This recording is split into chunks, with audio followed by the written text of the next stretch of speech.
Hey, what's going on, man? Brand new episode of the Foul Pole to Foul Pole podcast, brought to you by our friends over at the Carolina Patriot Collegiate League.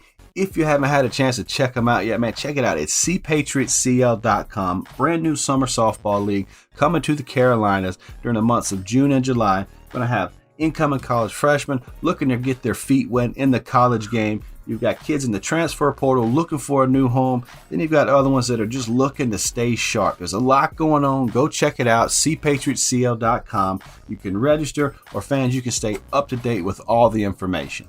This episode is brought to you by our friends over at the Nexus Mount. Our turnkey kits provide a secure and hassle-free way to attach multiple devices to any fence, net, or tripod. Crafted from lightweight aluminum with a powder-coated finish, our mounts are built to last. But that's not all. Our innovative design features a removable shade cover to protect your devices from direct sunlight during your outdoor streaming events, which will minimize the risk of overheating. Don't settle for anything less than perfection. Unleash the full potential of your streaming experience with the Nexus Mount. Visit us today at thenexusmount.com and elevate your game. All right, we're going to jump right into this thing. Today is Monday, April 1st. Hope you guys had an incredible Easter weekend. I'm your host, Coach Tyler from Black Diamond Softball and Fitness, and today we're going to be getting into self-talk, both negative self-talk and positive self-talk, and the effects both of them can have on your athletes and yourself as a parent or a coach. So we do it all the time, man. We don't even pay attention to it. We do this self-talk stuff, whether it's audible and we talk out loud to ourselves. Some of us do that. I do that. Or it's the one where you sort of talk to yourself inside your head. And we can get ourselves to believe something. We can get ourselves to make decisions that way. We can sort of talk ourselves through different things. And sometimes it does hinder us. We can talk ourselves out of things. So we're going to talk about the negative side of it first, and sort of what that has to do with our performances, what that has to do with how we treat each other, that kind of stuff. Because, we're going to do, at the end of the day, we're going to do what we want to do, what we say we're going to do to ourselves. Now, we could say something to other people, but not actually, pull through on that or come out with that. We're going to go with our gut. We're going to go with what's comfortable to us. We're going to go with what we end up feeling like we're going to do. So that's the same way it goes when we're doing this sort of self-talk. Look at a player that it could be at a practice, it could be at a lesson, it could be in a game, really. Look at their mood. Look at how they are. If you can just look and see it in their face, there's probably been some negative self-talk along the way leading up to that practice or that, lesson or game. And if you can see them, they're happy, they're kind of, cheerful. You can see it in their face and they're in a good mood. They've probably been saying stuff like, I got this today, or I can't wait to play this game, or we're going to beat them, or I'm feeling good, or whatever. You can kind of tell by the look on someone's face, the self-talk that's been going on. And these aren't like hour and a half long conversations that you have with yourself.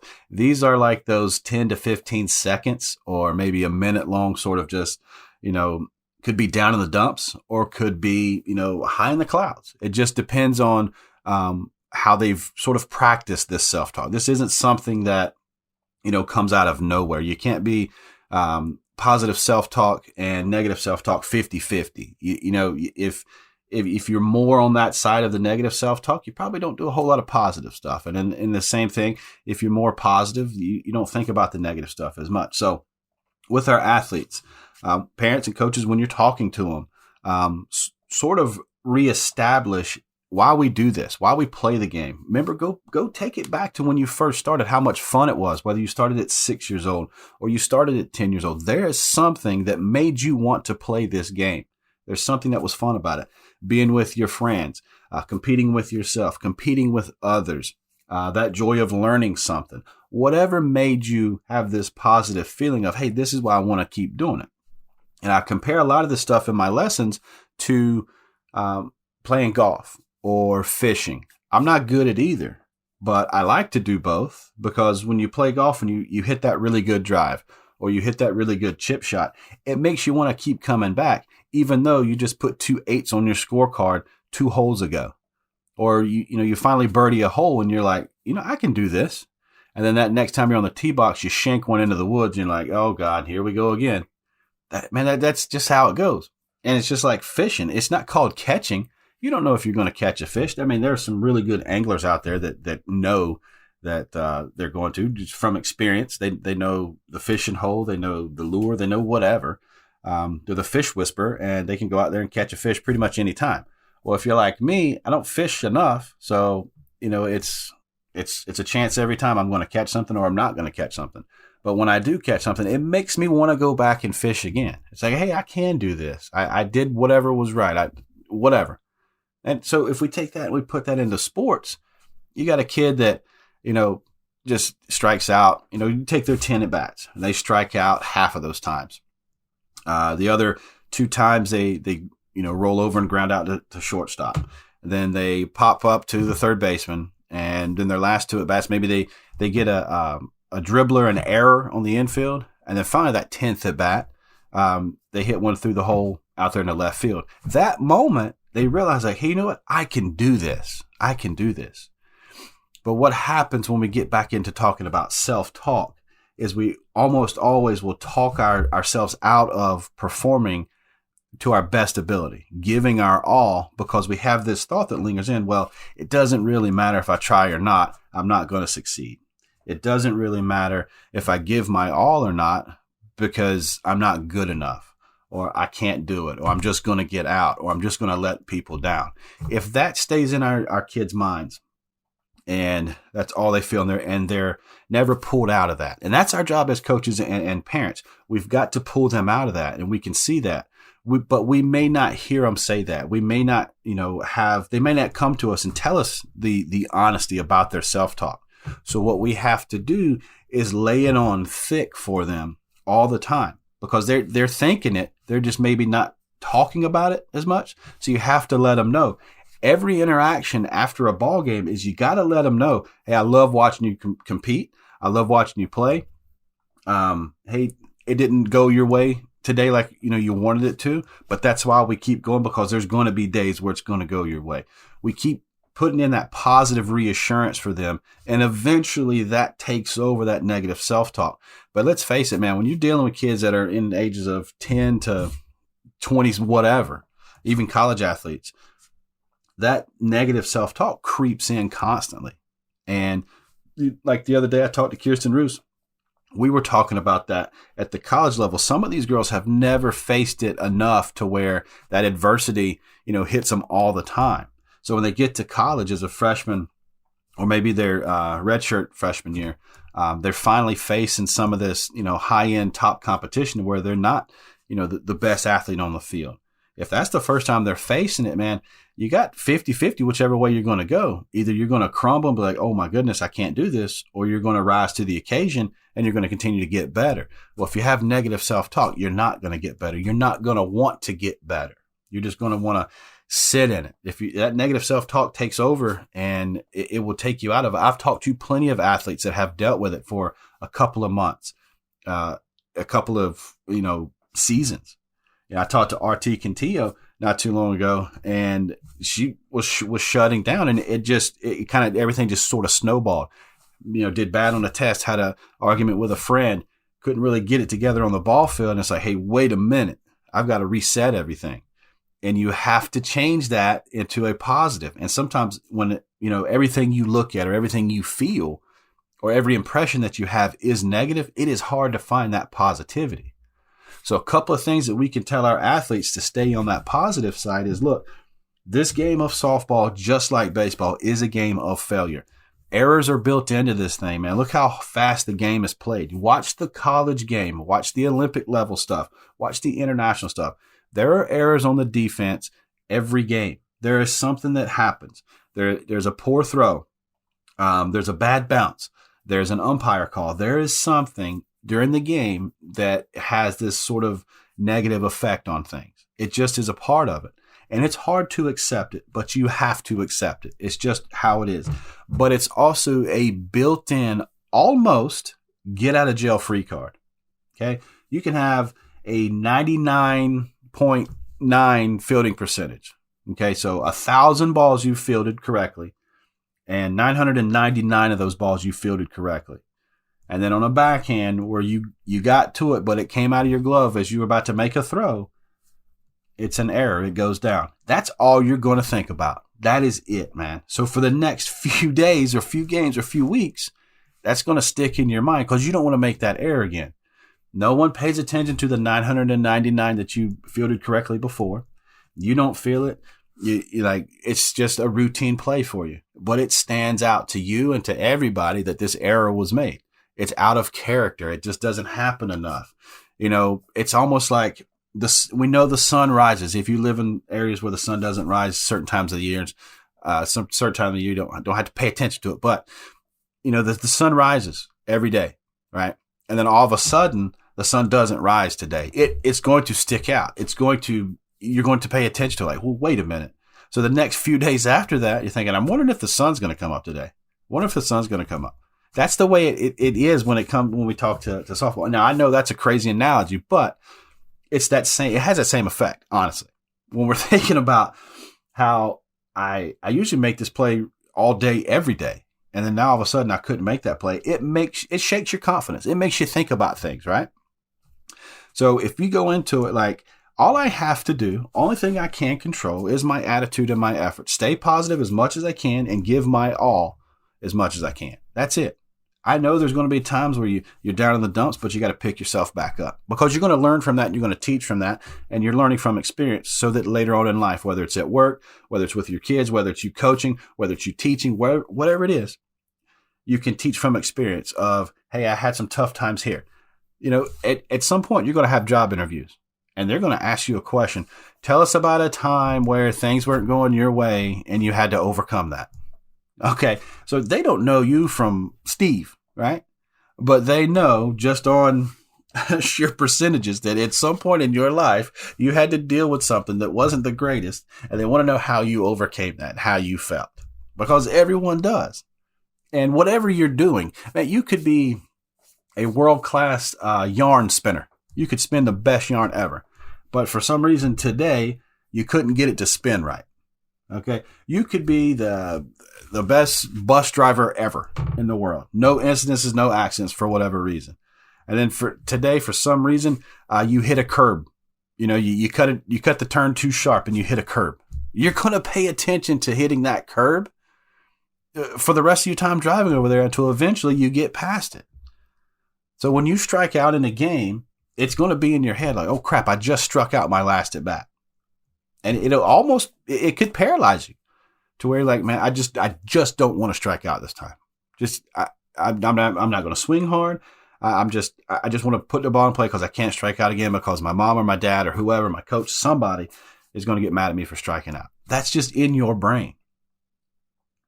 But if you can change it, I keep talking about it, man, if you could change it to that positivity, find something.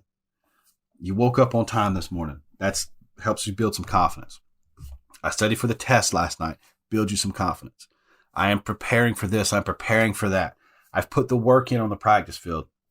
I took an extra 150 short hops, just working glove work. I took an extra 150 swings. For whatever reason, I'm not finding the ball out of the hand like I used to. We're facing a pitcher that has been designated as one of the best pitchers in our region or in our area or in our state this week. I'm preparing myself. That's what happens when you play teammates or you play like friends that you kind of know, and you can talk yourself into it or talk yourself out of it. She's my teammate on my travel ball team. I know how good she is. She's going to strike me out. Well, that is negative self-talk off the rip right there. Yeah, she's going to compete as much as she can against you because that's what you want her to do. You want her to be like that when she's playing on your team. You don't want to be like, maybe she'll take it easy on me. No, that's not how it goes. But you need to go out there and do your job as well. Or you can go vice versa on that. You could be that pitcher and go, oh man, I know 3 of those girls can hit the ball really well. All 3 of those girls are on my travel ball team. You want them to hit well when they're on your travel ball team. You still want them to hit well when you're facing them because you want to face that toughest competition. Because it's a weird conversation to have when you're after the game and you're talking and you go up to them and they say to you, I wanted you to feel good, so I let you strike me out. That's just a weird conversation right there.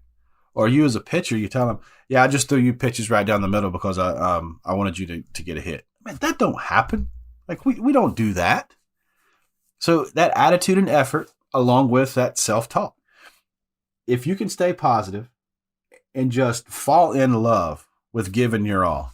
Fall in love knowing that everything is up to chance. You can prepare for everything you can do and put in all the practice work and still not end up with the championship at the end, or still not end up with that end goal that you had set. But we keep going, we keep learning, because everything is about that next experience. You know, the one thing that you don't want to have happen is, and I know everybody, trust me, parents, players, coaches, everybody has gotten to this point because we are humans. We get to a point and we have that woulda, shoulda, coulda mentality. If I would have just done this, I could have done that. I should have done this. That regret right there, man, Lord have mercy, it will eat you alive. So when we have these athletes that are a young age and we can get them to get away from regret and just give their all no matter what. And I know it's impossible. It is impossible. But if we can get it up there at about that 95%, I give you everything I got. We always talk about that 100%, but man, it's impossible, because there's going to be days where you just don't feel good. You got a bad grade on a test, or somebody made you mad. Somebody stepped on your brand new shoes and you're just not in the mood. I get that. But if we can get those athletes to be like 95% just on it constantly, man, we are starting to lay that foundation with them, not for them, but we're laying it with them to be great human beings, to be able to pass on this message, because that's what it's all about, man. We learn from softball just like we learn from life. And the things that you learn in life, you use in softball, and the things you use in softball, or that you learn in softball, you use in life. You know, softball is life for a lot of us. A few 100,000 of us. Softball is life, whether we're playing, coaching, mentoring, teaching, or just being a parent, being a fan. On some level, every day, if you were to sort of quantify it, if you were to sort of put a little tick mark beside it, something on that softball field, you're pulling from somewhere else. And somewhere in life, you can grab it from that softball field. I had to face our team's best pitcher today, and I gave him my all. She struck me out, but I didn't let her take it easy. I fouled off about 4 pitches. I didn't swing at that drop ball she always throws. And I struck out on a rise ball. I struck out on her best pitch, but she didn't take it easy. But that helped me when it comes time for me to face another pitcher just like her, or another great pitcher that we're going to face next week. I have the confidence because I faced Susie this week in practice. That's how it goes, man. I used to wrestle back in high school, and my buddy Patrick was just a dominant 215-pounder. I wrestled 160 and 171. He wrestled 215, probably weighed like 200, 205. Just an absolute beast of an athlete. Went on to play linebacker at NC State after we graduated. And boy, I didn't get the better of him, but maybe once or twice. But it wasn't like I was, getting worse by practicing against him. I had to make it to where he had to work his butt off, because, there's no reason for me to go in and just lay over for him, right? There's no reason for me to just give in, because he was bigger, he was faster, he was stronger. There was no reason, So I put the work in to help him too. If there was, if I could work on speed for him, if he was going to deal with a fast opponent this coming up week or whatever, I tried to be as fast as I could to make him faster. I couldn't really match up with him size for size because he's a big old boy. But I did whatever I could to get myself better and to better him. That's why we were buddies. That's why we competed. But that's the same thing, man, in the softball world. You want to face that highest competition. Don't run from it, and don't be like, I can't do it. Hit yourself with that positive self-talk. I've put myself in this situation. A year ago, I couldn't be here. Now I'm here. Look how far I've come. It's all left up to chance. I get in that batter's box. You hope it's 50-50 on whether I'm going to get out or I'm going to get a hit. But as you grow as a softball player, you don't necessarily have to get a hit or necessarily have to get on base to make things happen for your team, to have a positive impact on your team. Maybe you lay down that bunt. You didn't get on, but look, you moved the runner. Or you laid a sacrifice fly out there to right field. You didn't get on, but you contributed to the overall success of your team. Getting out there competing, you may strike out looking, but you were up there looking at pitches, getting information to relay to that next girl or in the dugout, hey, look, that one pitch she's got, it looks like it's going to hit you, and it's a backdoor curveball. So don't bail out too soon. You know, you had to take that pitch. You're like, there's no way. You back out of the box a little bit because you think it's going to hit you. It's the first time you've seen that backdoor curve. Man, she threw that pitch at your hip and it broke. Got to the inside corner. Taking positivity from wherever you can so that you can put that into your memory bank and you can talk to yourself about that. Flush the negative. Slap that glove on an error. Be like, hey, somebody pick me up. And then we move on from it. You got to be there to pick up your teammates, and they've got to be there to pick you up. So if you're down in the dumps, they're not looking for you to pick them up after they make a mistake. You got to be there for them when they make a mistake, so they're there for you when you do. It's softball. It's a game of errors, man, a game of mistakes. Just how it goes. All right, so that's going to wrap it up for today. Appreciate you guys joining me today. Don't forget our sponsors, cpatriotscl.com. Check out the brand new Summer League coming June and July. My buddy Wayne Ritchie will be back on again soon to talk about that. And if you guys are looking for these mounts to sort of, either record your games, stream your games, maybe practices, hitting lessons, pitching lessons, or whatever, Nexus Mount has got you covered. Visit thenexusmount.com and check it out. If you know someone that likes softball podcasts, share it with them. And if you share it with a friend, be sure you tell them you love them.